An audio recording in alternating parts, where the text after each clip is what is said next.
right, guys, welcome back to another video. We got a lot to talk about here to end off the week, starting off with more news and discussion about Xbox Game Pass, the price changes and that stuff, plus a bunch of other things. But before we do jump into it, if you do enjoy daily gaming news and daily gaming content, make sure to hit that subscribe button, hit the like to help share the video, tell the algorithm that you enjoy it. Also, check out my Spotify if you do enjoy just the audio version of this show. Link is in the description. So we will start off here. We will talk about Xbox Game Pass, the price changes and the changes in the tiers. I gave my thoughts and opinions on everything in about a video and a little bit, because I talked about it in 2 videos, and I guess we're talking about it here for a 3rd time.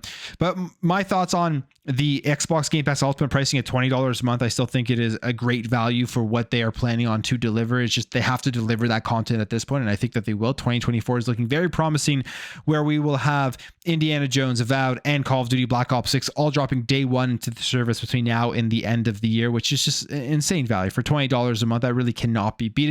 So I don't think that this price raise for Xbox Game Pass Ultimate is the end of the world. I don't like price raises. I don't want to pay more money, but for me personally, I will continue to subscribe and get all of those games and check out everything in the catalog, because it's not just the first party stuff that gets dropped in. There's day 1 games from third parties and stuff. It is still an insane value. The bigger issue, I think, is getting rid of the console tier and then adding the standard tier, because clearly they're trying to push people all over to Game Pass Ultimate, so that you get all of the features. And of course, if you are on console currently subscribed, you still get to keep your console and everything that came along with it. But we have takes like mine, which I think are more level-headed and logical. Maybe I'm being biased because it's my take. But then you have takes like this, which is one of the worst takes I've seen on this topic. And the reason we're highlighting it is because it comes from a guy who actually works in the industry, works for a publisher called Lost in Cult.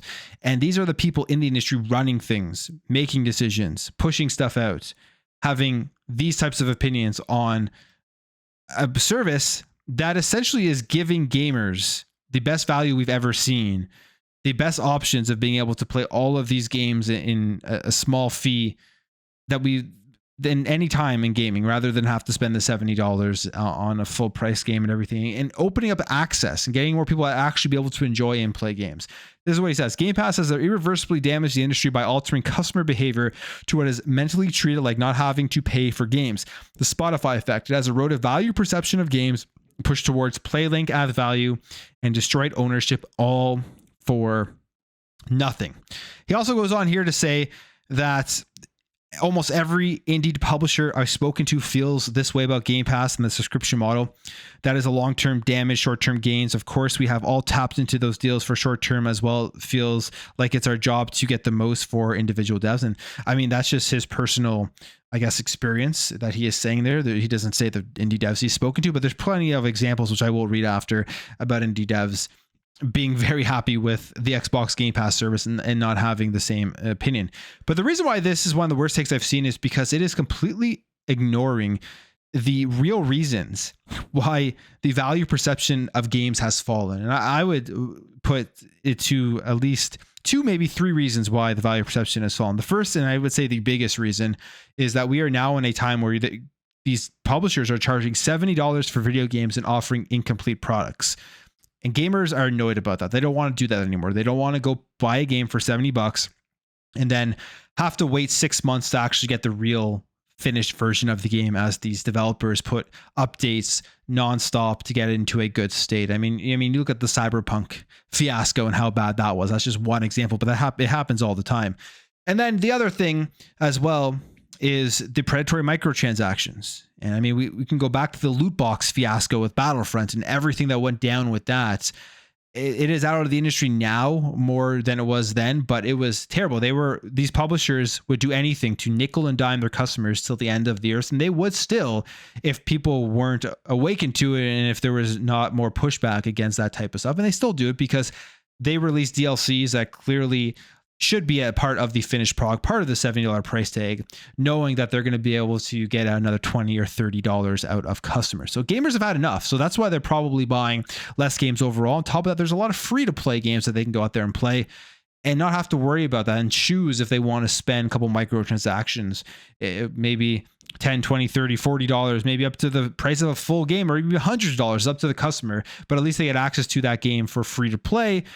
So they're looking at that and they are weighing their two options. Do you want to go out and buy a $70 game or a full price game knowing that it's going to be incomplete, or am I going to go play a bunch of free to play stuff or continue to play games like Fortnite and Apex Legends all the time, which is another reason people spend so much time just in those games. So it's a very bad take. It's also weird how everything is focused on Xbox Game Pass because they raise the price a couple of dollars, when the reality of the situation is this subscription service, comparatively to other subscription services around the industry, it is far better, the value that you're actually getting. And there are other sub-services out there that charge very similar prices and maybe even around the exact same prices for some of these tiers that is giving you less. But I was just wanted to talk about that because that's kind of my opinion as to what is going on here. When he talks about indie devs saying that everyone is against Game Pass type of thing, you have people already coming out and it not being true. I mean, if Thomas Sala here, who is the Falconeer dev, released the Falconeer with the launch of Xbox, and says, I can attest personally that people on Game Pass actually do try out small indie games to the tune of staggering numbers. And we've already seen so many numbers showing that people actually go out and buy games after they've played them. They try multiple games in the service that they would have never tried before, and it provides just more viewership to games that people would have never heard of.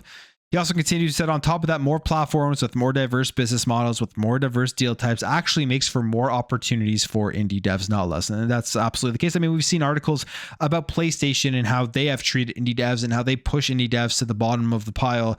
And you really have to be it's really hard to get any showcase on the PlayStation Store. In fact, we have this all the way back from 2021, where Sony was actually under fire for handling indies on the PlayStation Store. You had people in the indie market speaking up and talking about it, talking about how they have no ability to actually manage their games. They say in order to get promotion, you must jump through hoops, beg and plead for any level of promotion. So I'm not going to go through this all because I remember covering this way back in 2021.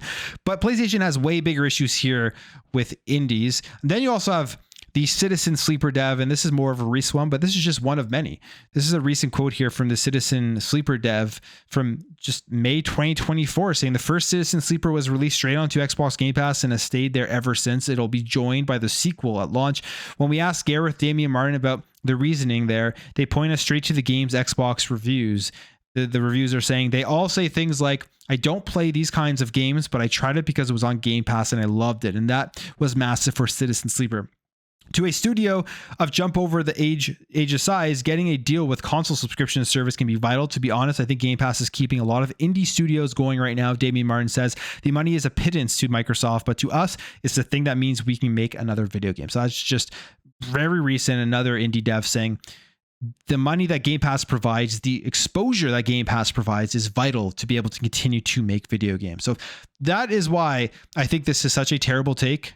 And it's really weird to see an indie dev go out on a limb, or a marketer for an indie dev publisher go out on a limb here to try to seem like it's a bad thing, when you're probably going to have a lot of indie devs who just don't say anything but do enjoy the service. The reality is, if you make good games, people are going to play them. If you make good games, get them in Game Pass, even more people are going to end up playing them. But that's just my take. I want to talk about that because that was a big thing going around on the internet. And we'll jump over here. We'll talk about another interesting thing when it comes to the Xbox console. People are still questioning the Xbox console, whether Xbox even cares anymore, especially after the change in tiers here to the standard tier going to console where you don't get day one games. But there will be another generation. But will it be a generation that is spread out specifically across the entire globe or wherever Xbox consoles are sold today? That may not be the case based off of this, although it is a rumor. It's coming from Tom Warren and it is locked behind a paywall, the Notepad paywall. And he says here that Microsoft has been struggling to sell the Xbox Series X and S consoles in many countries across the EMEA, which is the Europe, Middle East, and Africa. And he says, and the tipster believes Microsoft will now allocate less console stock to Europe as a result. And basically that they only want to focus solely on Xbox Game Pass, cloud gaming, PC, and Xbox controllers. And he also says, this is the kicker here that I think is the most important thing, that he hasn't been able to fully verify the information from the tipster and is still looking for more information, yet felt the need to write that behind a paywall to get people to go and pay to read about a random tip that could be completely untrue.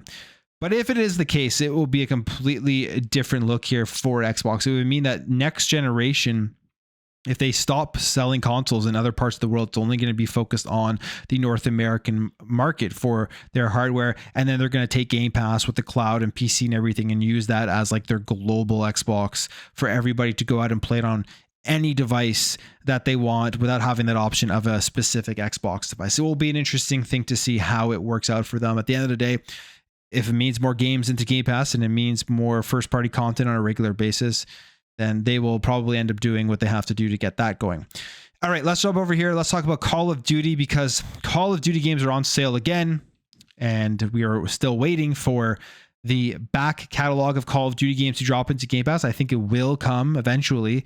I mean, it's going to start very soon with Modern Warfare 3 from the rumors that we've heard.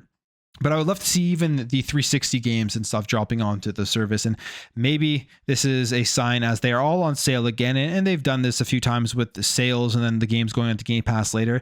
But this is like the second or third time I think Call of Duty games have been on sale. So maybe nothing, but just to keep your eyes open, as we are hearing more rumors about Call of Duty games coming over to Xbox Game Pass. All right, jumping over here, let's talk about Concord, because PlayStation is doing a pretty cool thing here for PlayStation Plus members. As we know, this is their big games as a service multiplayer shooter. And when they showed off the game, it was met with like a pretty, I would say, not too much excitement. A lot of people were looking at it and they thought it was just another generic shooter. They didn't like the character designs and things like that. But I mean, you can still give this game a chance, try it out for yourself and see if it is something you're going to want to play. And if you are subscribed to PlayStation Plus, you're actually going to be able to do that right now. It's going to be available Friday, July 12th. They say you're the Concord Beta early access weekend on PS5 and PC. So I believe this weekend for PlayStation Plus members, they're going to get access to the game. And then an open beta will start next week from Thursday, July 18th through to July 21st. So I'm kind of interested and intrigued as to how this is going to turn out, to see if the reviews from this beta are actually far more positive than right now what people are thinking about this game. I think this is a very important game for PlayStation. It is a multiplayer shooter. It is going to be a games as a service. They need this game to succeed. They've had success with Helldivers 2, but that was a second party deal. This is a first party game from their own studio. They need this game to succeed to bring in more revenue from other streams rather than just their big budget third person first party games that are costing them hundreds of millions of dollars to make. It's becoming less and less realistic for that to be the model. So they need something like this where they can get continuous money throughout a long period of time. So we'll see how this does. I think it's not going to be as bad as some people think it's going to be. I think it actually may be kind of fun. I will definitely be trying out the open beta. I may actually even just jump in this weekend and try out this PlayStation Plus members beta. So we'll see how it goes and see if it's worth playing for a long period of time. Got an announcement here for Gamescom Asia. Gamescom Asia is taking place October 17th to October 20th in Singapore, with expecting over 150 exhibitors and more than 40,000 visitors. We've got two announcements here. The first exhibitor that we know of right now is Capcom. They're going to be there, and Capcom always has amazing games. They're also going to be holding the official Street Fighter 6 tournament. I love watching fighting game tournaments, so that's pretty cool. And there is going to be a special speaker here who's going to be commenting on the market, and it's everyone's favorite Sean Layden, everyone's favorite outspoken guy now, who has been speaking up a lot actually against Xbox, making many comments about, I guess, Xbox and the industry and the ways of the industry and how Xbox is affecting it and stuff. So he is going to be there, and he is going to be a special speaker at the conference at the Fireside Chat. That will be an interesting one to hear. I wonder if he will be outspoken, specifically name companies and specifically name services as to how he is seeing the video game industry going forward. Sean Layden right now actually is working for Tencent. So it's funny sometimes some of the stuff that he says when he's working for one of the biggest companies in the gaming industry and who are doing many things kind of similar to what Xbox is doing with the mobile games and expanding out to as many platforms as possible. So we will see what Sean Layden has to say.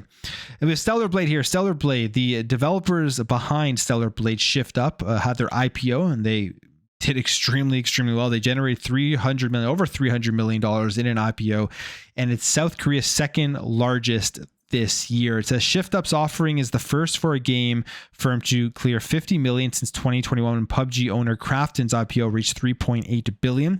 And Shift Up's IPO is the second largest in South Korea this year behind HD Hyundai Marine Solution Co. at 553 million. So they raised 320 million or 435 billion won for their IPO. And of course, they are looking to grow, potentially make a PC port they were talking about at some point, make more games. And Stellar Blade was a game that I think sold okay. I think it sold pretty well, like over 1 million or so that they had said when they came out with their numbers at that point when they did talk about it. But it was a game that was, at least in the West, there's just so much controversy over it just because of the character and the clothes she was wearing and stuff. It was kind of stupid, but it's done very well for itself, and they're going to continue to create some more games. Now, if you're an Amazon Prime member, this is pretty cool. You may want to keep your eye on this. They are giving away 3 more PC games, and Amazon Prime, if you are subscribed, there is Amazon Prime Gaming. You get free games all the time. You can go in and claim them. But they're giving away 3 cool games. A big one here, I think, for a lot of people who didn't want to play this game when it first came out, as it was a failure commercially and financially. Suicide Squad Kill the Justice League will be offered July 16th to Amazon Prime members for Prime Gaming. Chivalry 2 as well, and Rise of the Tomb Raider. So just a nice 3-game offering that you can go in and claim. I mean, you might as well claim everything that you can and all the subscriptions that you do have, and continue to get the full value out of where the industry is right now with all of these subscription services. All right, let's talk about Double Dragon Revive. Yesterday, we did talk about it a little bit, but it was just a picture. We got a picture of some character art as well as some screenshots. You couldn't really tell too much what the game was going to look and feel like, but we got the official reveal trailer, and I'm very excited for this. I love that the industry is going in this direction, which is like reviving these older titles and giving a new spin on it, especially these beat 'em ups. Like we had Streets of Rage 4, we had TMNT, Shredder's Revenge, and there's been a few others. So seeing Double Dragon come back is just awesome. And this is going to be a game here that Ukes is working on, as well as Arc System Works. And they have this trailer here, and you can kind of see just the art style they're going for, 3D. And I mean, it looks cool to me. I can't wait to jump in and play. They don't tell us the release date, but it is coming out on all the platforms in 2025, or I should say all the platforms except the Nintendo Switch, which maybe it'll be a Nintendo Switch 2 release by that time. But in 2025, they say, I don't know if that means early in the year or late in the year, but they do say this, that the carefully crafted experience supervised by staff with experience on Arc System Works fighting game titles make it easy for new players to get engrossed right away. The combat requires adaptation and variety more than simple button mashers.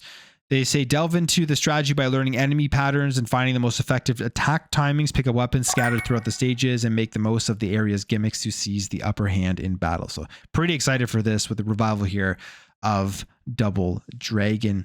And finally, to end things off, Game, the store in the UK, which is, I guess, like their GameStop. There was a story a couple of weeks ago that they were ending all physical games, all physical consoles at their stores and just going full digital. That got shot down right away by Game themselves. They said it was a false report. That wasn't true.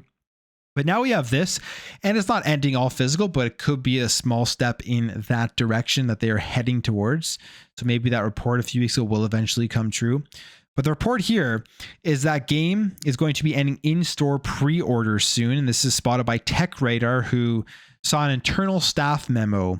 And it's also been corroborated by Eurogamer, which also reported direct contact with a Game staff member. So it looks like you're not going to be able to pre-order your games in store anymore at Game. They will, however, still do pre-orders for customers if they want home delivery, and they will still have the games physically in the store after they've released if you want to go and buy them. But I'll end the video there, guys. If you did enjoy this video, make sure to hit that thumbs up. If you are new here, hit that subscribe, and I'll catch you guys in the next video.